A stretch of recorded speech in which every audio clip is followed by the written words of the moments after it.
here we go. American Sign Language has spread across the U.S. like wildfire, and like, I mean, just by show of hands, who knows how to finger spell their name? Like, so yeah, that's a lot. I mean, considering that the language has only really existed for like 200 years as an official language. So like, where did it come from? How did it get this far? That's what I'm going to be talking about today.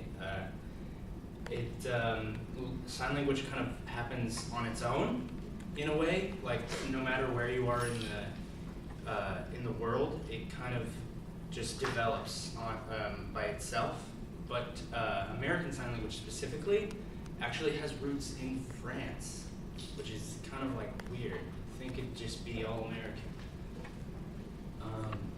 So just first, I mean, what is sign language? According to the National Association of the Deaf, American Sign Language is a visual language. So it's the signs often are something. It's less about a word and more about like the concept of what's happening. It's more about like trying to show you. It's like you're watching the story that they're telling you. That's sort of the goal of sign language. So this is going back to the point that I was having. This is from let's see. This is from Jacob Lewis, Lifeprint 2003. He says that sign language has been around for as long as the reason for its existence, deafness. No matter where you are in the globe, if there's a deaf person, if there's a deaf kid growing up, and if they have a deaf sibling or a deaf neighbor or anybody, or even sometimes the hearing sibling of a deaf person they'll sort of develop their own language, kind of like a secret language you have with your best friends. That's kind of what happens with sign language, which means the question that maybe somebody has right now would be, does everyone speak the same sign language? And that is false. Over here is the American Sign Language alphabet, and then that one's the British Sign Language alphabet, where you have to use two hands to spell everything out, which, knowing ASL, seems super inefficient, but that's kind of a tangent. They kind of all develop on their own throughout the whole globe. I'm sure in India they have some kind of Indian Sign Language, in Australia, all of these different, even continents or countries that speak the same language, like this, they have their different signs because they grew up separated from each other. So where does it come from? It comes from these three guys right here. And I'm going to first be talking about this guy. I'm just going to call him Lapi because I don't know how to just Lapi. I don't know. Here, okay. According to Elisa Rosen of ABC's of ASL 2005. Lapi, he's a French dude, and he learned. He saw like all these kids, all these people, all these deaf people, like actually communicating with each other and getting messages across.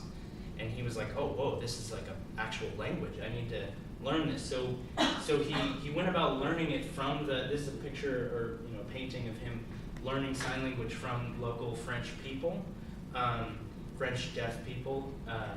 So he learned the sign language and then made a school in France to teach them things like science and math and things, and also to teach more sign language to more hearing people, and to make French Sign Language more of a mainstream thing that deaf people can go to the school, learn sign language, boom, you're good. These two gentlemen, I think that is Gallaudet, and that is that's Claire right there. He's holding up the C. That's saying no. They attended that school, and they were scholars at the time. They hovered around that school, and they actually learned This quote, let's see, this is actually from Gallaudet.edu, I believe. No, that sounds wrong. No, you know it is. It is. It's Gallaudet.edu. They actually, so they learned French Sign Language, and I don't remember their reason, but they decided to take it to America, and so they went over, and Abraham Lincoln was like, sure, dude, come on over and learn our sign language and get the ball rolling. And so there was actually some sign language that they took from Martha's Vineyard and some other places. Maybe it says over here, I don't know. In America, in like early America, they made a school. They made, I think it was originally called the Asylum for the Blind and Deaf, or something like that, but now they call it the American School for the Deaf. So they made that in America, and that's why sign language gets its roots in France. And then, let me see. Okay, yeah, so then after that, let's see, according to, I think it's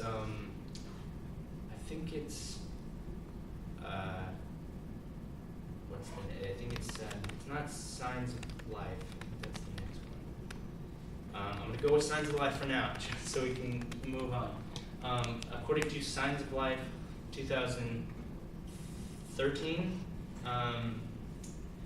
the son of Gallaudet actually was the one who made this school in his memory, and this is like the hub of sign language. Like my ASL teacher right now, I say like, oh, is this the sign for wine? And he goes, no, that's stupid. Like that's not at all what it is. And I forgot what the real sign of wine is now, but I think maybe, yeah, beer. I'm like, is this beer? And he's like, no, dude, it's this. And then I'm like, why is it this? And it's because he goes, I say my deaf cousins taught me this, so it's got to be true, right? And he goes, I went to Gallaudet, so this is the right one, and this one is maybe just a local thing.